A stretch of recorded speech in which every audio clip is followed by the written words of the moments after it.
안녕하세요. 사이언스 프렌즈 구독자 여러분, 라노입니다. 구독자님들 건강히 안전하게 지내셨죠? 매해 여름마다 장마와 함께 폭염이 찾아오는데요.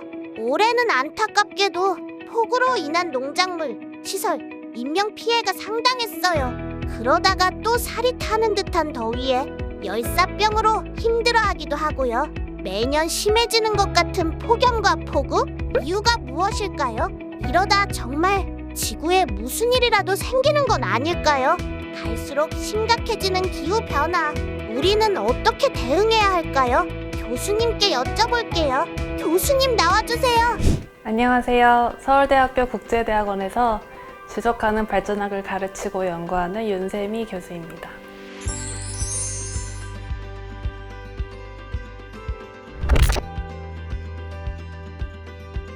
지속 가능한 발전, 최근에 많이 듣고 있는데요. 특히 요즘같이 폭우와 폭염의 정도가 심해지면서 더 많이 듣고 있는 것 같아요. 정확히 무엇인가요?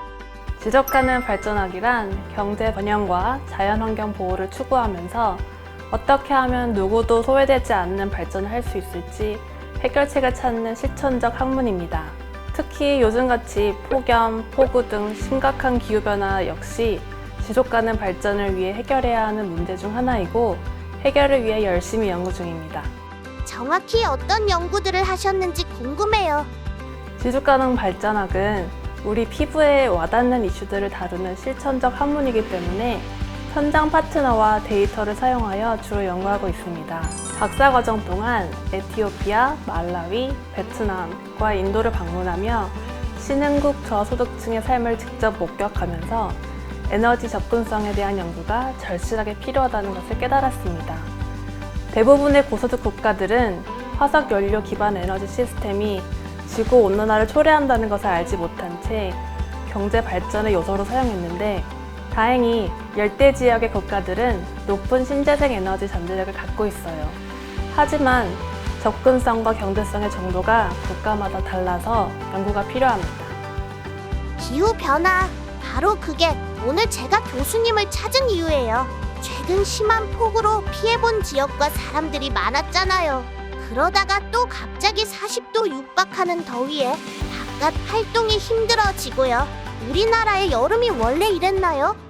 아니요. 이렇게 많은 비가 내린 건 엘니뇨 현상으로 강수량이 많았던 2019년, 2020년에 비하면 역대 1위라고 할 수 있습니다. 장마가 지속된 31일간 누적 강수량은 648.7mm로 전국 관측이 시작된 1973년 이래 세 번째로 많았습니다.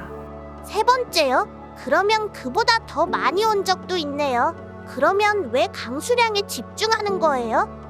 바로 장마 기간 때문이에요. 누적 강수량 1위였던 2006년 장마는 강수일수가 27일, 2위인 2020년 장마는 28.7일이었지만 올해 장마는 그보다 일주일가량 적은 21.2일이었거든요.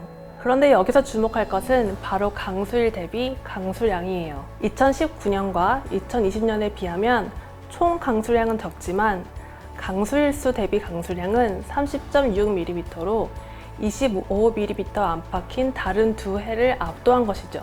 사실상 한 달에 2번이라는 장마를 겪었다고 해도 과언이 아니에요. 이게 큰 문제가 되는 건가요? 폭우 자체가 문제가 되진 않아요. 하지만 그 원인이 바로 문제입니다. 기후변화로 인해 이런 현상들이 발생하는 거거든요. 짧은 기간 많은 비가 쏟아진 이유는 서태평양 수온 상승으로 수증기가 다량 유입됐기 때문에 올해는 동태평양 수온이 상승하는 엘니뇨 현상이 발생한 데다 서태평양까지 평년보다 뜨거운 상태예요. 통상 엘니뇨 시기엔 서태평양 온도는 낮아지는 경향을 보이지만 올해는 지구온난화로 정반대 현상이 발생하면서 대기 중 수증기량이 폭발적으로 증가해 이런 현상이 발생한 거니까요. 앞으로도 기후변화로 인한 강수량 급값 경신 주기는 점점 더 짧아질 것으로 예상되고 있습니다. 이런 현상이 우리나라에만 발생하는 건 아닐 것 같은데요. 다른 나라 상황은 어떤가요? 폭우 뒤 폭염 같은 변덕스러운 날씨는 우리나라만의 현상은 아니에요. 유럽과 인도, 미국 등 전 세계가 지구온난화에 따른 이상기후에 시달리고 있죠.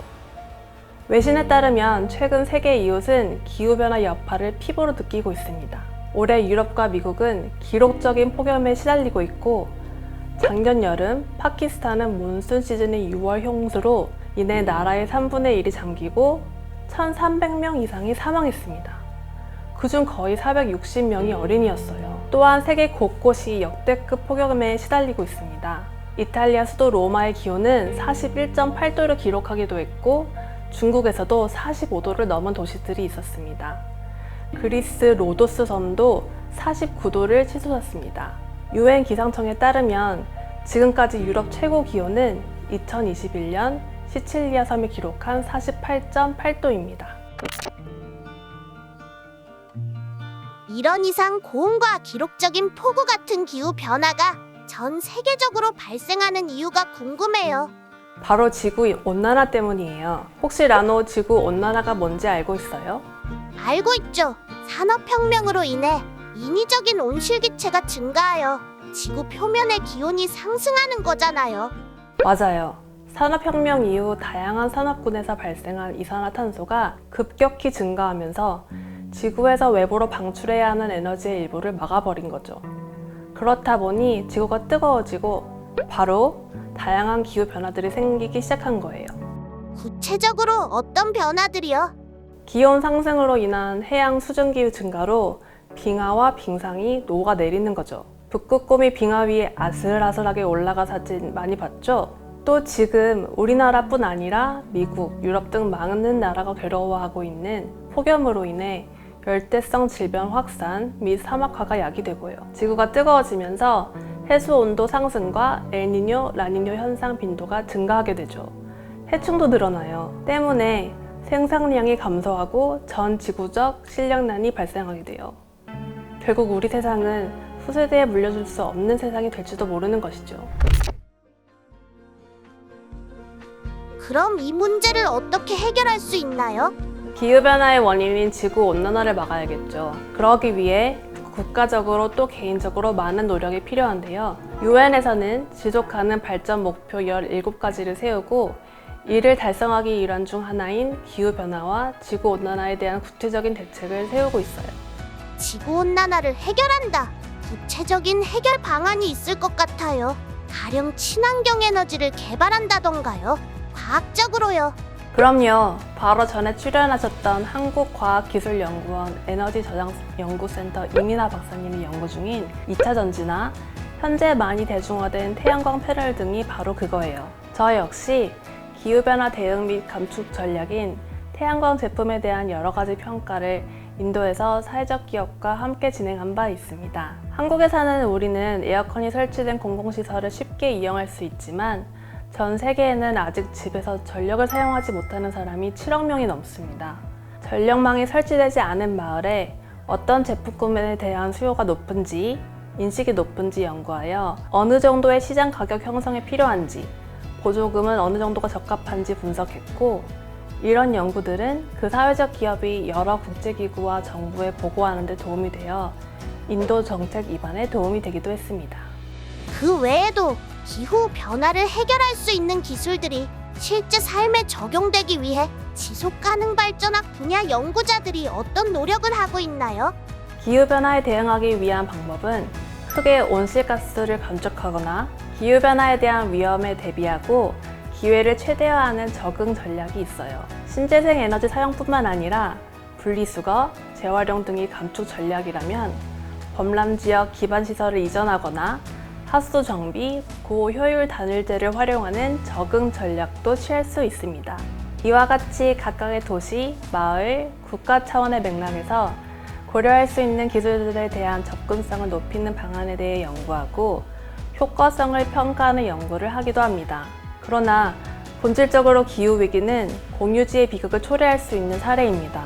아무리 한국이 온실가스를 감축한다고 해도 대기는 세계 이웃이 공유하기 때문에 기후는 글로벌 공공재인 것이죠. 따라서 인류 공동 자산을 잘 관리하기 위해 정부 간의 협력뿐만 아니라 기업, 정부 및 시민이 협력하는 파트너십을 통해 기후변화 해결 방안 등을 공유할 수 있는 방안을 찾고 있습니다. 기후 변화를 막기 위해 우리가 할 수 있는 일도 있을 것 같은데요. 일상 속에서 우리가 바로 할 수 있는 행동은 자전거나 대중교통을 사용하여 온실가스 배출 감소에 기여하는 것이에요. 그리고 우리가 갖고 있는 물건들은 생산 과정 가운데 온실가스 배출에 기여할 수 있기 때문에 구입할 때도 꼭 필요한 것인지 고민하고 구입한 후에도 최대한 오래 쓰고 직접 수리해 보면서 작동 원리를 알아보는 것도 좋겠습니다. 그런 차원에서 텀블러 등을 사용함으로써 일회용품 사용을 줄이는 것도 좋고요. 텀블러 사용하기, 가까운 거리 자전거 이용하기, 일회용품 사용 줄이기 등 일상에서 얼마든지 할 수 있는 노력이네요. 그럼 마지막으로 기후 변화를 해결하고 지속 가능한 세상을 만들기 위해 또 어떤 연구를 진행할 계획이실까요? 미국이나 유럽 여러 국가의 경우에는 소비자들이 제품을 구매할 때 단순히 친환경 제품인지 뿐만 아니라 생산 과정에서 발생한 탄소량이 얼마인지 파악할 수 있는 라벨을 확인하고 구매하는 경향성이 있다고 합니다. 심지어 옷을 자주 사지 말고 수선해주기까지 하는 파타고니아 같은 패션 기업이 생기게 되었죠.